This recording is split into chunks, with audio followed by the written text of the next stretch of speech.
첨가물끼리의 이 융합이 사람에게 어떤 영향을 미칠지는 아무도 모릅니다.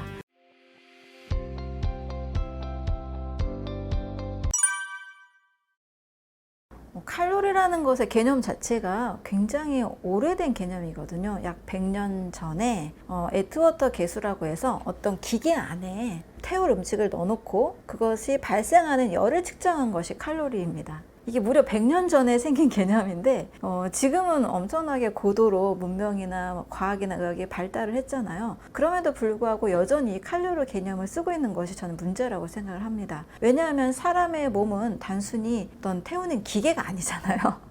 우리가 칼로리 하면 탄수화물, 단백질, 지방 여기에서 각각 4kcal, 9kcal 이렇게 발생한다라고 그런 개념을 가지고 있고, 또 각각 음식마다 이 칼로리 태우는 개념의 열을 발생한 걸 측정해서 칼로리를 가지고 있는데, 사람의 몸이 그런 난로통은 아니잖아요. 사람의 몸은 탄수화물과 단백질과 지방을 각각에 맞는 적절한 소화 효소를 가지고 이것을 소화시킴으로써 열을 내기도 하고 에너지를 만들고 이제 피와 살을 만들기도 하는데, 칼로리는 절대 저는 전혀 의미가 없다고 생각을 합니다. 오히려 이 음식이 살아있는 음식이냐, 죽어있는 음식이냐, 자연에서 온 음식이냐, 가공된 음식이냐가 중요하다고 보는 거죠. 살아있는 음식으로 만약에 500칼로리를 구성을 했다라고 한다면, 죽어있는 음식, 라면이나 국수나 우동 한 300칼로리를 먹는다고 비교를 해봤을 때 칼로리 측면이라면 500칼로리가 훨씬 더 살이 찌는 개념이잖아요. 근데 현실적으로는 살아있는 음식이 주는 다양한 영양소들, 꼭 필요한 영양소들을 공급하기 때문에 살아있는 음식으로 먹게 되면 절대 살이 찌지 않습니다. 문제는 가공된 음식, 아무리 칼로리가 낮아도 가공된 음식을 통해서 몸에 적절한 신진대사가 깨지고 자꾸 당이 지방으로 전환이 돼서 축적이 되기 때문에 이제 비만이 될 수 있는 거죠.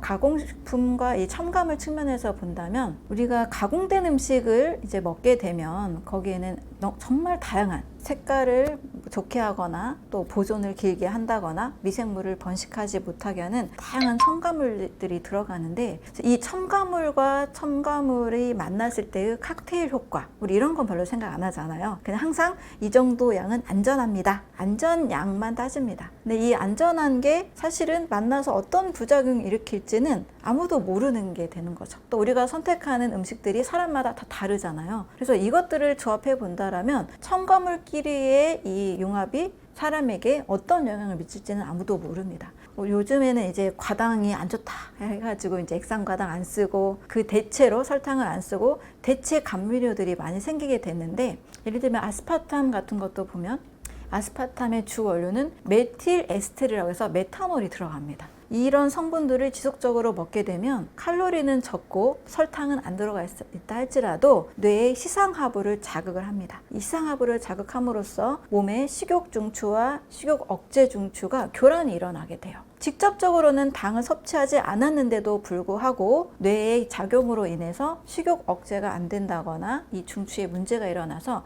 신경작용으로 인한 여러 알츠하이머, ADHD, 또 비만, 다양한 질병들을 유발할 수 있는 거죠. 이 첨가물들은 말 그대로 음식이 진짜 음식이 아닌 가짜 음식에 첨가를 해서 음식처럼 만들었잖아요. 저는 음식 모형이라고 하는데, 음식을 흉내낸 가짜 음식이라는 거죠. 이 음식 모형들을 지속적으로 먹게 되면 몸에서 일어날 수 있는 뇌나 심장이나 간, 여러 장기들에 장기적으로는 많은 영향을 미칠 수 있고, 이런 것에 대한 많은 이제 실험 결과들이 없다 보니까 안전하다라고만 생각하고 쉽게 선택할 수 있게 되는 것 같아요.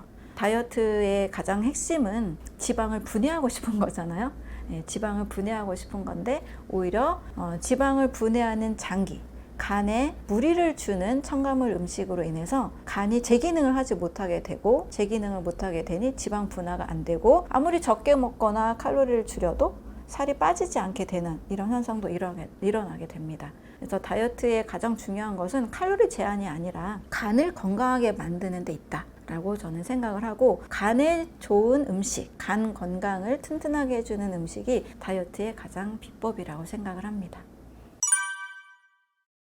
요즘 이제 제로 열풍이라서 막상 뭐 설탕이나 액상 가당은 안 들어가 있기 때문에 안전한 것처럼 느껴지죠. 그런데 이 제로 열풍 속에 숨겨져 있는 것은 또 다른 인공 감미료입니다. 우리 인공 감미료로 뭐 아스파탐도 있고요, 자일리틸도 있고 여러 다양한 성분들이 있는데, 자, 인공 감미료라는 말을 잘 생각해 보면 역시 이것도 자연 유래가 아니라 인공적으로 합성을 했습니다. 아스파탐이라고 하는 인공 감미료도 그 화학명을 보면 L-아스파틸, L-페닐알라닌, 메틸 에스테르입니다. 자, 그럼 메틸 에스테르는 메탄올이거든요. 자, 사람이 아무리 작은 용량이어도 메탄올을 계속 먹는다 라고 생각을 하면 왠지 좀 찜찜하고 뭔가 문제가 있을 수 있을 것 같죠. 맞습니다. 메탄올을 지속적으로 계속 먹게 된다면 뇌의 시상하부를 자극해서 식욕 중추에 문제를 일으킵니다. 뇌를 잘못 자극을 받아서 식욕 중추에 문제를 일으키면 살이 빠져야 되는데 계속 식욕 억제가 되지 않아서 비만에 이르게 되는 거죠. 또 뇌로 인한 여러 ADHD나 뇌 쪽의 문제들, 알츠하이머나 이런 질병들을 지속적으로 오게 할 수가 있습니다. 청소년 이제 비행 범죄들이 좀 심각한 이제 사태가 이제 일본에서 있었을 때 이 아이가 먹었던 음식 중에 탄산음료를 지속적으로 먹더라고요. 이런 아이들의 뇌를 보면 뇌가 위축이 되어 있다고 해요. 아무리 제로라 할지라도 인공 감미료, 인공이 들어가고 뭔가 합성이 돼서 또 다른 걸 만들어냈을 때는 저는 당장은 눈에 띄지 않아도 이게 지속적으로 오래됐을 때, 또 많은 사람들이 많이 먹은 사람들이 늘어났을 때, 다양한 표본이 생겼을 때는 분명히 그 문제를 확인할 수 있다고 생각을 합니다.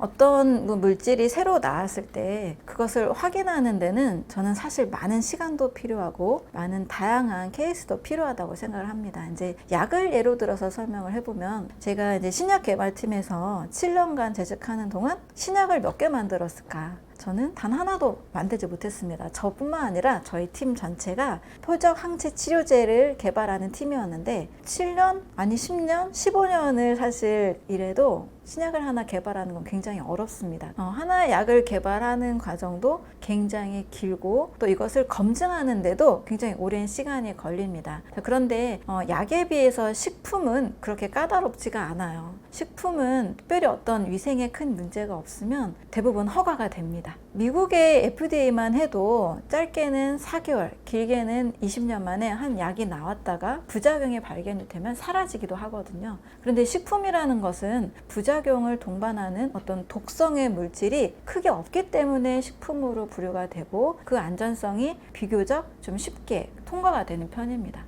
그래서 어떤 물질이 새로운 그런 첨가물이 나왔을 때 이것의 위험성을 가려낸다는 것이 굉장히 어렵기도 하고 오래 걸리기도 하는 일이거든요. 하지만 저는 현대인들이 큰 관점에서 보면 현대의학도 매우 발달하고 문명도 엄청나게 발달을 했다라면 질병의 수는 줄어들고 환자의 수도 줄어들어야 맞겠죠. 그런데 우리는 여기에 물음표를 가져봤으면 좋겠어요. 현대의학이 발달했는데 왜 환자 수는 늘어나고 희귀암이나 희귀 질환들은 더 늘어날까? 또 편의점이 많이 이제 생긴 뒤에 우리 중고생들이 이제 학원 다니면서 한 끼 해결하는 일들이 참 많아졌잖아요. 중고생들의 자가 면역 질환이나 크론병이나 이런 질병들도 굉장히 늘어났습니다. 이런 것들과 함께 첨가물이 단순 검사로 인해서 무해하다라는 결론을 내린다는 것은 굉장히 저는 좁은 관점이라고 봅니다. 좀 넓은 관점에서 봤으면 좋겠고요. 이런 큰 흐름 가운데 우리가 먹고 있는 식품업, 가공된 음식들, 그리고 이 음식들에 들어간 이런 첨가물들은 좀 장기적으로 관찰할 필요가 있다고 생각을 합니다. 그리고 하나의 음식이 어떤 통과가 될 때는 그 음식을 테스트하는 이런 검사들이 굉장히 미비한 수준에 불과할 경우가 많아요. 동물 실험을 해서 안전했다. 그러면 안전하다라고 하는 거죠. 우리 배달 음식도 예를 들어 보면 요즘 배달 음식을 많이 먹고 나서 사람들이 갑작스러운 알레르기나 두드러기나 배탈이나 이런 문제들을 경험해 본 적이 있잖아요. 자, 이런 것들도 배달 음식에 대부분 만들어진 음식들에는 당연히 첨가제나 보존제, 유통제가 들어가게 됩니다. 첨가된 이런 물질들과 우리가 겪고 있는 불편한 그런 증상들이 무관하다고 보기는 어렵죠. 그래서 저는 최대한 자연의 음식을 많이 먹고 어쩔 수 없이 첨가물이 들어간 음식을 먹었을 때는 좀 해독을 해주는 이런 식사법도 꼭 선택할 필요가 있다고 생각을 합니다.